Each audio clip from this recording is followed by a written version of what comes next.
Namaste. Yes. This is Gopi Shankar Madurai, and we're going to look at look at we- the difference between sex, gender, and sexual orientation, and how RSS is inclusive organization or movement which supports the larger gender variant communities.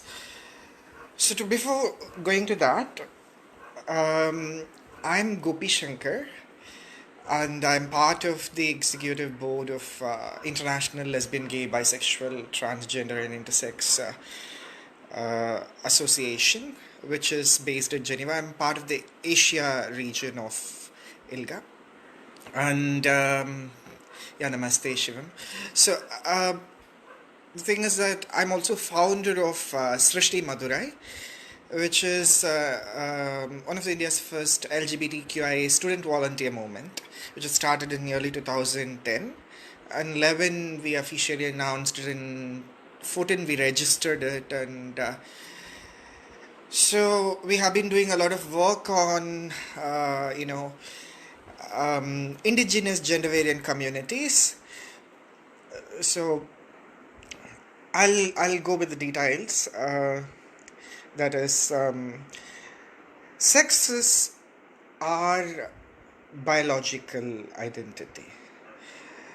Gender is something different, and sexual orientation is something different. So,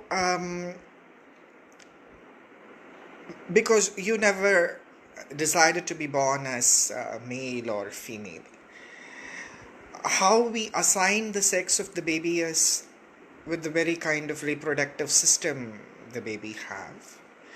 If the baby have stereotypical male-like reproductive system, we call it as male. If a baby have a stereotypical female-like reproductive system, we call it as a female.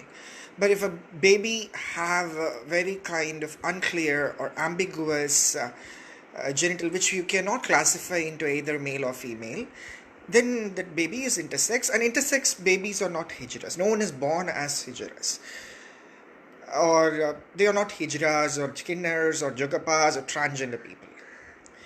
So intersex is a sex characteristics. Whether it is a sex identity, a long discourse is happening. Before a decade, female infanticide was an issue, a sensitive issue. Even now, it is visible here and there. We worship, we call Ma Bharati as Mother India. And this is the land of where female infanticide is also took place widely, not because of the very kind of female notion, but the very kind of economic values attached to the female body. That was the main reason. So the thing is that, like female infanticide, something called intersex infanticide is taking place, and these intersex babies, when they born, they are operated as either male or female. This surgical procedure, we call it as normalizing surgeries. So this started in America. It was exported later everywhere. So this horrible procedure itself is based on the very kind of binary notions or heteronormative values, which is a very unethical medical procedure, which is widely happening in India. To operate an to sterilize a stray dog, we need a policy. To implement the COVID 19, the care system, we need a medical protocol and policy in place. Like that, to operate an intersex child, or to even to justify it, we need a medical protocol which we don't have in India actually. So this April 20, the last April 23rd, Madurai bench of Madras High Court banned unnecessary medical surgeries procedures on intersex infants and children. We became the first country to have a legal regime to protect the rights of intersex infants and children, and not many media published news on that. According to few officials I spoke to, in Tamil Nadu alone from 2017, 18 and 19, more than 500 children were operated only in the government hospitals who went through this normalizing surgeries. Many states are pretty small, and we will say that 25 states into 500 surgeries, it crosses more than 13,000. So we are challenging nearly $1 billion economy, if we calculate, which is controlled by a set of small doctors who practice this very kind of unethical, unscientific practice of imposing the binary notions on this newborn infants. And if you believe that only male and female are the true sex and rest of them are not, I'm not talking about transgender, I'm talking about intersex identity. Not all intersex conditions are visible during the birth. There are 40 plus intersex variations. Only less than 3 conditions are visible during the birth. So if you are approaching our Shiva or any of our gods, because we have Nirguna, Sakuna, and as well as we have gods without form, with form, it's vast. Our Hindu traditions are diverse. In the whole world, we are one of the ancient tradition which have, maybe only tradition which have temples dedicated to diverse gender variants, like Kutandavar temple in Kuvagam in Vilupuram near Chennai, or Bahushara Mata temple in Bharuch village, or Mangala Devi temple, the Mangalamukis around the Konkan region, or the Sakibeki tradition of West Bengal, which is not visible that much. So we have gender specific sacred spaces and temples and all that, etc. But the point is that these surgical procedures are insane. These babies cannot be operated as male or female, because they should, because when they grow up, we don't know what they will grow up as. So it is highly problematic and unscientific. So Madras bench of Madurai bench of Madras High Court ruled, saying the consent of the parents cannot be considered as the consent of the child. So I'm giving you basic understanding, and I'm differentiating sex, gender and sexual orientation. So sex is male, female, and sex characteristics is intersex. Intersex children can grow up as male or female, or they can identify themselves as a man or a woman or a trans person. They can have any sexual orientation. So sex is different, gender orientation is different, and sex characteristics is different, and whereas sexual orientation is different. So, we heard a lot of comments about RSS that, it's a very fascist organization and all that, equating it with... I was always inspired by RSS, the seva they are doing, even during this, COVID emergency time. Most of the people who do a lot of seva, they never reveal even their faces. That's the very kind of attitude among the sevaks here. For example, the very kind of organization itself, their notions were derived on the basis of compassion. Compassion is one of the key tool or key approach in RSS, if you see, because when a lot of trans men, who are trans men, those female who don't feel like they are female with their body, but they want to live as a man, those who transition themselves as a trans men from female to male by removing their breast and uterus and all that, when they ran out of their home, most of them are daily wages, and they don't have good money. We cannot even hire them a home. Not many government hostels are comfortable in accommodating trans men, especially in the women's hostel. They don't have separate hostels for themselves.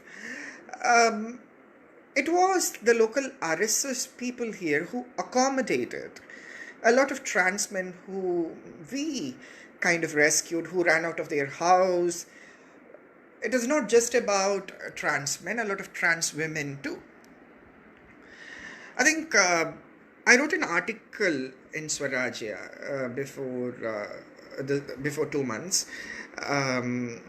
about how RSS played a vital role, especially in 2018, I think, and also in 19th. The head of RSS, like Mohan Bhagwat ji, said they are integral part of the society, and the society is changing, and we need to accommodate them. So what else we need? I mean, like he said that. At the same time, just because a person is from LGBTI community doesn't mean that the person know everything about the community. So there are a lot of issues. For example, let me start with this.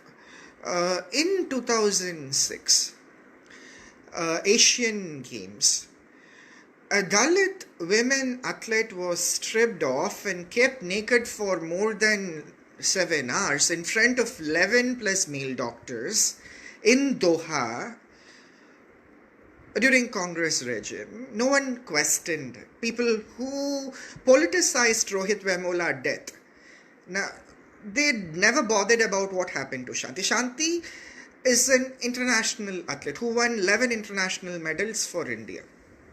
In sports, only women need to, if suspicion is arised, only women need to undergo sex verification test. So Shanti's case is like they said Shanti is not a woman and she cannot compete in as a female athlete. Because she produced excessive testosterone, she has some intersex traits. Shanti is not a transgender person. She was assigned as female at birth. She lived as a woman, and it is not her testosterone which ran on the ground. It is her legs which ran in the ground. When she was working as a daily wage in a Brooklyn, it was nobody bothered about it. We took her case in 2013. Then we explained her case to the people. So one of the early sevaks were Vanati Srinivasan and Aravindan Neelakandan and S.G. Surya, like people, especially Aravindan Neelakandan, invested all his time to help Shanti. And the same thing happened to an African athlete called Caster Semenya. Caster Semenya was banned in sports, and they said Caster Semenya is not a woman and like she cannot run. In Berlin World Championships, they banned her. But then, like in 2011, South African government stood by her. They said like Caster Semenya is a woman and she's our dignity, and the people who conduct this sex verification test, it is IAAF, International Association for Athletic Federations. So I don't know what kind of what they spoke internally, but then Caster Semenya was allowed to play in London Olympics. She participated in London Olympics. She won silver medal, and after some time, meanwhile, Santi also supported her through media. I mean, Caster Semenya. The same problem happened to Tudi Chand in 2014. She was removed from Commonwealth contingent, and we also wrote to the sports minister, and also one of my friend took up the case, and we represented her case with Sarbananda Sonowal. Sarbananda Sonowal supported Tudi Chand's case to be represented. A BJP minister, the BJP government supported her case to be represented at Court of Arbitration for Sports in Lausanne. Because of that, because Indian government stood by Tudi Chand, Rio Olympics became the first Olympics which took place without sex verification test, in which Caster Semenya won gold medal. Meanwhile, all our people, especially because of the work of RSS and the Sevaks, Shanti got a permanent job in Tamil Nadu Sports Development Authority. A Dalit Hindu, the scheduled caste Hindu female athlete who won 11 international medals, who was belittled as a daily wage, who struggled to lead a daily life. The issue is that no one's went to the RSS and spoke about all this to them. And like many people, including doctors, don't know the difference between intersex and transgender people, then how we can expect people in RSS to know the difference between what is sex, what is gender, what is sexual orientation, and what is... we cannot. But from the beginning to now, RSS never issued any statement against lesbian, gay, bisexual, transgender, intersex, or any indigenous communities. The very kind of approach they had was approach which is more based on compassion. For example, when I requested a few people here that we need to implement the Madras High Court Madurai bench judgment in Tamil Nadu, that the sex selective surgeries are banned in India. The very first country to have a policy or legislative, legislation, a law which is passed through their parliament is Malta. The population of Malta, I think, is not more than 290,000. So the point is that comparing Malta with India is insane. We cannot compare India with any other country. Highly diverse we are, and we are, and also the very notion of left and right is stupidity in India. If BJP is right, Congress is not left. That is the problem we have, because a lot of elitist LGBTI activists, especially this lesbian gay community, who are sitting in Delhi, Bombay, Mumbai, or in some metropolitan cities with their a laptop without doing any grassroots activism, studying in UK or US, for more than 10 years, I run a volunteer movement which is self-funded. And we have been serving all these diverse gender variant communities. When I came out as an intersex activist, especially I contested an election, not for BJP or Congress or anyone, or a state party. I contested as an independent candidate. I received death threats at the time, and I was emotionally supported by, the Sevaks here. So, because what makes the Sangh is, the Sevaks makes the Sangh. The way they serve diverse communities make the Sangh. I never saw any prejudice with them, and especially the people who are working to end discrimination or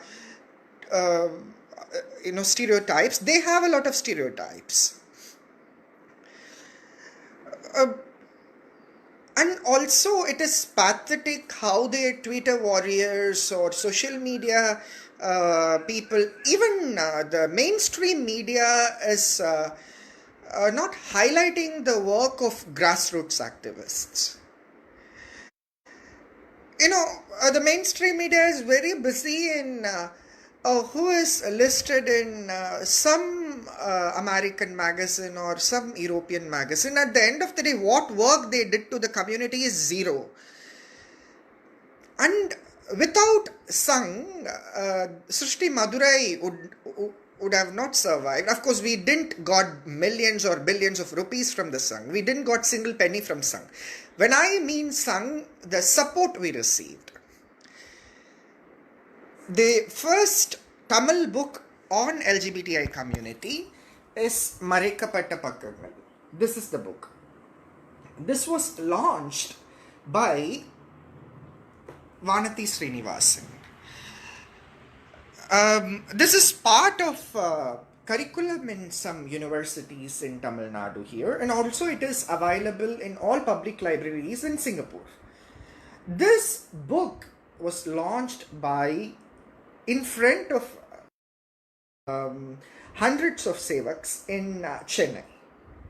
And this is the first Tamil book on LGBTQIA community, because I approached the Sangh, the Sevaks here, and I approached the people. We had discussion with them, we had dialogue with them. Just because someone doesn't know something, they are ignorant about certain issues, it doesn't mean that they are bad people, right? So how many activists or groups working on LGBTI, engaging with the Sangh or talking to those group of people there in their local areas? When someone approach me, I tell them, you must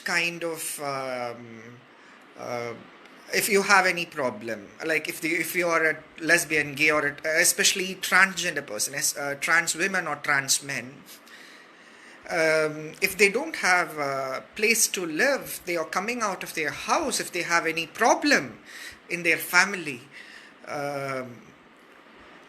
a lot of people, I connect them with the local volunteers, RSS volunteers. They help them to get housed. They provide them groceries. So a lot of things are there.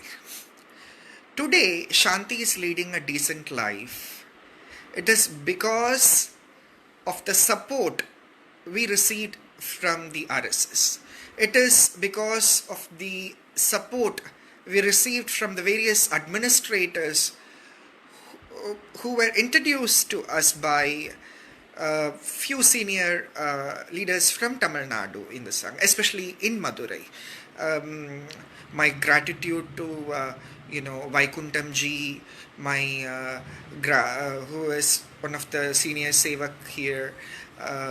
My gratitude to a lot of people here, especially Govindarajan ji, I think, who is heading the Saksham, the wing, which is Saksham is like.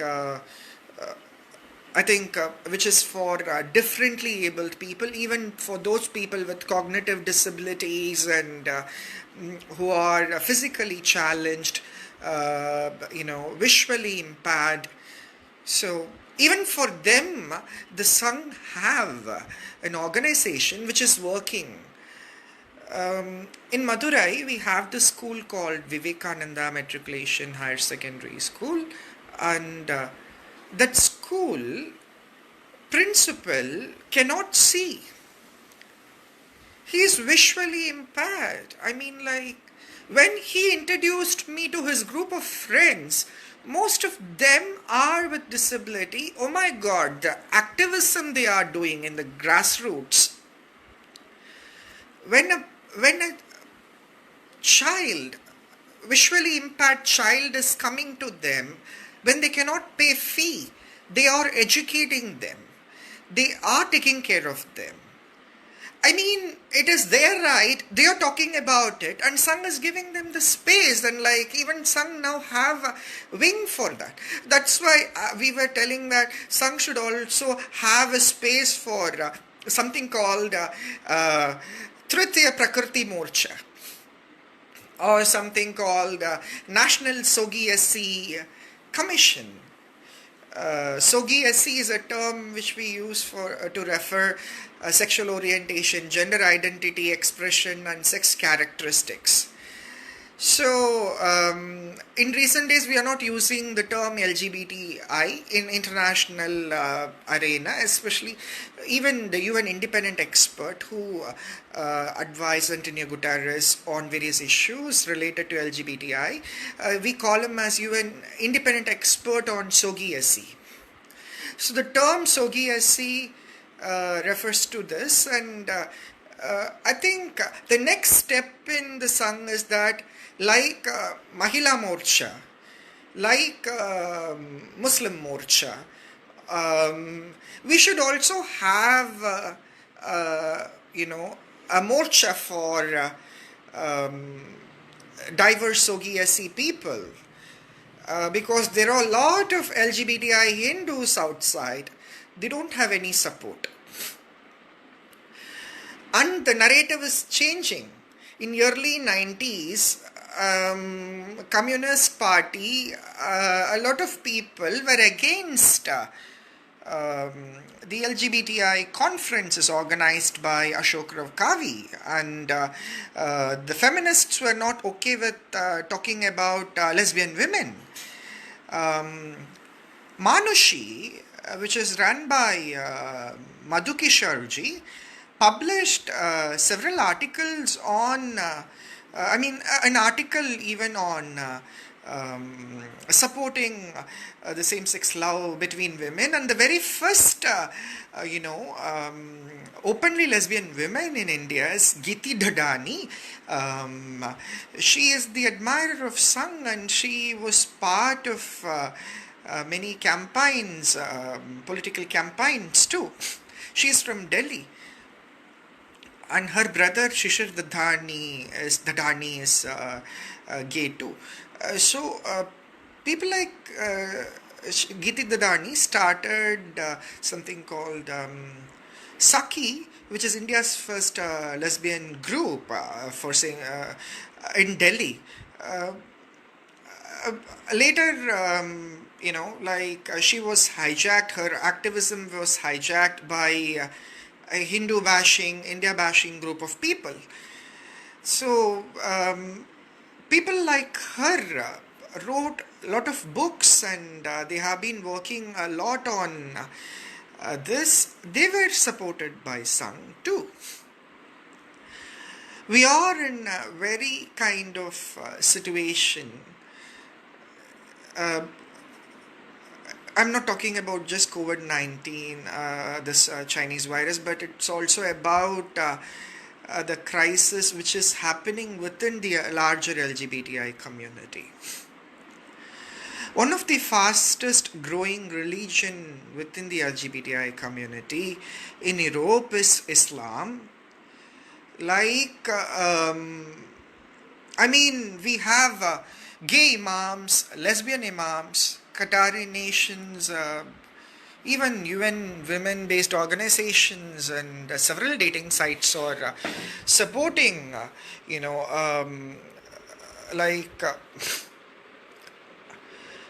projects like queer Muslim projects. And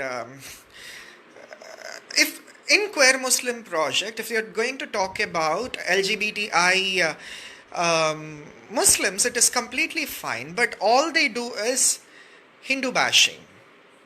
Recent days, they are dividing the community in the name of caste. What nonsense is that? I don't know. Because we have been serving the community for past 10 years, and this never happened to us. When me and Swapna, who was born as a Muslim basically, protested on road in 2012, nobody stood behind us. Today, Swapna is the first trans woman gazetted officer in India. She passed the Group 1 examination, and she was appointed as Assistant Commissioner for Commercial Tax Department in the state. She lost sub-collector posting for 15 marks. At the time, me and Swapna stood on the road. Nobody supported Swapna or anyone. So, the point is that today, some kind of issues we see is that giving religious color to the LGBTI cause, which I'm quite uncomfortable with, because this land have temples for diverse gender variant community. Church appointing a transgender pastor, how many people are aware of it? And church running a project in the name of inclusiveness. Of course, people like National Council of Churches in India do run a project to include the larger LGBTI community, but then we don't know how highly political it is, and because Muslims have their own group, and Christians have their own group, and whereas those Hindu people with diverse gender variant, gender identity, sexual orientation, and sex characteristics, or where will they go? And they don't have any support system for themselves. We are creating Srishti, and we are trying to use Srishti, to create an movement to support such people, because we see them everywhere. And we also have so-called liberal Hindus who don't know Sanskrit, who don't know Tamil, who cannot even speak their own mother tongue. They talk odd things about Hindu tradition and all that. And comparing RSS with, they invent new terminology. So I invented new terminology called lipstick activists. So these are the lipstick activists who sit and talk about problem, criticize government, and then who work with anyone who bashes Hinduism, who bashes Hindu tradition. We are the bottom line of the triangle. If we are disturbed, tomorrow the larger society will be disturbed. That's why the tradition in Kuthandava temple in Viluppuram which has a lot to do with the indigenous gender variant community. Even before DMK passed uh, a order, or DMK came up with Trans Women Welfare Board, even before the term transgender was discovered, we have Kutandavar temple, which is predominantly, focused on the issues, or for the gender variant communities. I mean, those who are known as Hijras in Maharashtra, or Kinnars, or Jugapas, or Mangalamukis, each region they have different names, and they are not intersex people. And intersex people can identify themselves as Hijras, and not all Hijras are transgender people too. Transgender is an American term. I spoke a lot about all this. There are plenty of videos available on YouTube. I request you people to watch that to understand it. So to go back, the Madurai bench of Madras High Court, the judgment was inspired by the work of Srishti Madurai. So far, we worked on more than at least 3 government orders, which is a very, very constructive government order. One on Shanti Soundararajan's, job. Second, increasing the visibility of, those women with different sex characteristics in sports. Third, on this banning sex selective surgeries on intersex children. So this we would have not done without the support of RSS. I tweeted really appreciating the efforts of the present government, saying that I don't believe in the discourse of left and right in India, and but then I really thank the present government for kind of not opposing or leaving the 377 issue to the court's wisdom. And I thanked them also for supporting people like Shanti or Tudi because of their steps, their actions. Rio Olympics became first Olympic which took place without sex verification test, I said. So when I tweeted it, I was banned from the so-called event on inclusivity or inclusion, in workplace inclusion and a job fair. Nupur from Op India wrote an article on it.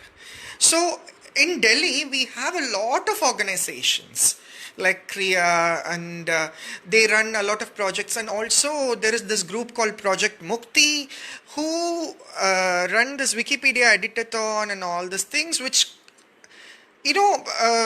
which quotes alt news and all this news as an authentic source, Wire and alt news as an authentic source. I don't know how they are authentic. Calling Swaraj and all this, even a lot of spaces are vandalized by them. I mean, every single Wikipedia page in India which has to do with LGBT, in that page, they put a link about Subramaniam Swami and Baba Ramdev, saying that, RSS is homophobic. And to inform them, Subramaniam Swami or Baba Ramdev are not official spokespersons of RSS. So calling RSS homophobic, transphobic, itself is idioticness. For a very long time, RSS have been engaging with a good number of trans communities. But we need to have a strategy to build up a very constructive forum which influence any policy related to them. The recent bill passed by the BJP government which turned as a Transgender People Protection Act. There are a lot of problem with that act, especially because the act is considering intersex people as transgender people, which is unscientific and which is highly problematic. And again, when we say that transgender people, if someone is wearing, saffron clad or like cloth and wearing big bindi and like, I'm a hijra, just don't go and like fall in their legs, because that is what is happening, these days, because they don't even see, the present government sometimes don't even see, Madhavji feel very proud of, posing with Lakshmi Narayan Tripathi, who have not done anything to the actual changing the Hindu narrative. And giving her an award and honoring, it is useless. Because things are far worse than what we think. Because the way they are working on the intellectual sphere is horrible. I'm happy that Mohan Bhagwat ji came up with a very decent statement and said, people like us, especially the larger LGBTI community, are integral part of the society, and everyone need to accept them, and that is a big statement, because most of the Twitter warriors, they call us as Sanghis or like Hindutva fascist, and like as if like we receive millions from the RSS and the BJP. That is stupidity. Like no one, like, it's a volunteer movement. What we run, Srishti, is a volunteer movement. And when we approached the past government or any other organization, if at all, one organization which always had its door open was RSS.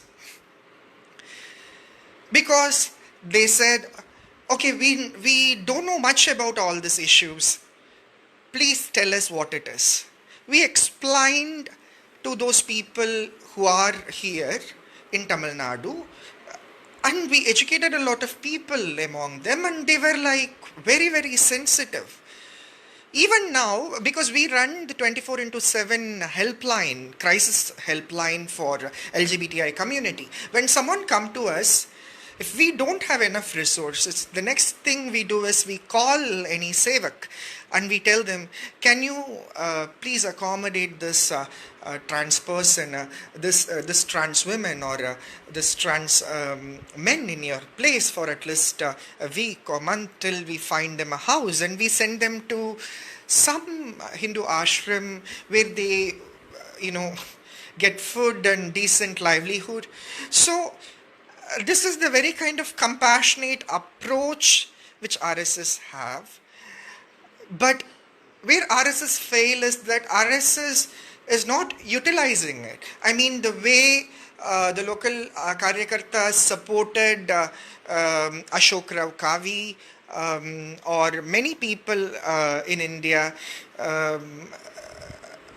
we kind of never bring them together, and we need to create a system in which we have all these people to support the Hindu LGBTI community, because what you see day by day, because through Queer Muslim Project or through various organizations which is working for Christian LGBTI groups, which is preaching them a Christian devotion or they are completely okay with, they are completely okay having Allahu ghazals in Rainbow Literature Festival in Delhi. But they are not okay with starting the National Intersex Human Rights Conference, which we organized with Narayana Upanishad chanting. What sort of nonsense is that? So, and also we have problem in our own community. Like some Hindu Pandits are sitting somewhere in Bombay and some Hindi speaking side or like whatever it is.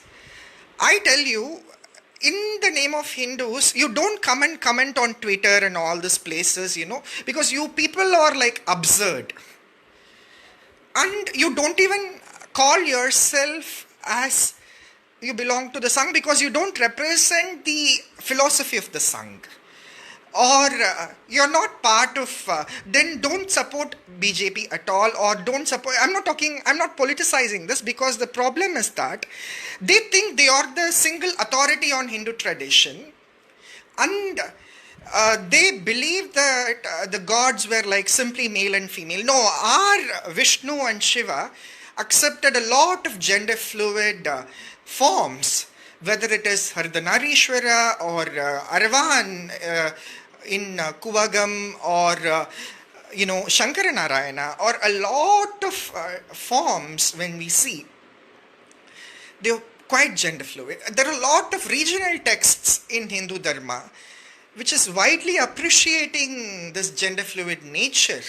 For us, the Atmajnana the person have is more important than whether they are, male, female, intersex, or whether their gender identity is different and all this.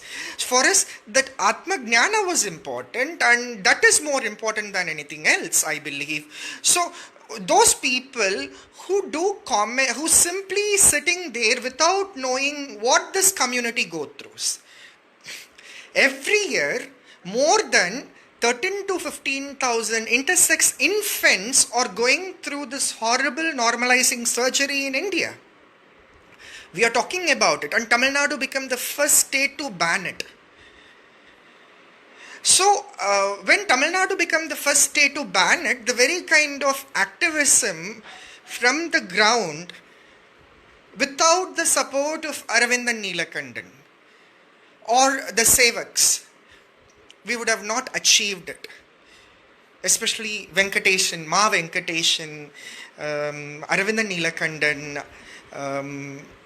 there's this person called Jatayu from Bengaluru.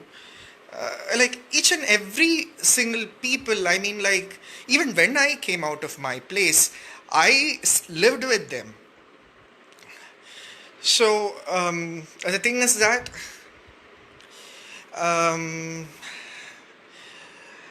we seriously need a forum for ourselves in which a lot of constructive activism need to take place, because the global economy, the net worth around the LGBTI issues is not less than $1 trillion. It has a huge economy, and more than that, the indigenous values of this communities in our Bharat need to be protected, because those who are sitting in Delhi or Bombay or Calcutta or different parts of India, even in Chennai, who are following these liberal values, their liberal communist values killed more than, not less than 300 million, or like, what to say, definitely 13 crore people, which wiped off Tibet from the map. So, I'm writing a book on all this in English, and we are also planning to translate it in Hindi. So, a lot of good things are happening. I hope this COVID-19 crisis will end soon. The very first death in Tamil Nadu happened because of this Tablighi Jamaat, and it took place in Madurai, the first death in Tamil Nadu, and around 7 people were hiding in rural village in Madurai, and they were arrested and sent to, not arrested, I mean like the police got them and like tested, it came positive, and like we are also helping the communities in and around these villages, and I hope this crisis will end soon, and I thank Think India for this opportunity, and anyone who want to know more about our activism, just they can do a Google search about me or Srishti Madurai. They can get in touch with us and support us. We are doing a lot of good work, and we cannot explain everything in this 20 minutes because the time is very less actually. Yeah. Jai Ma and Namaste.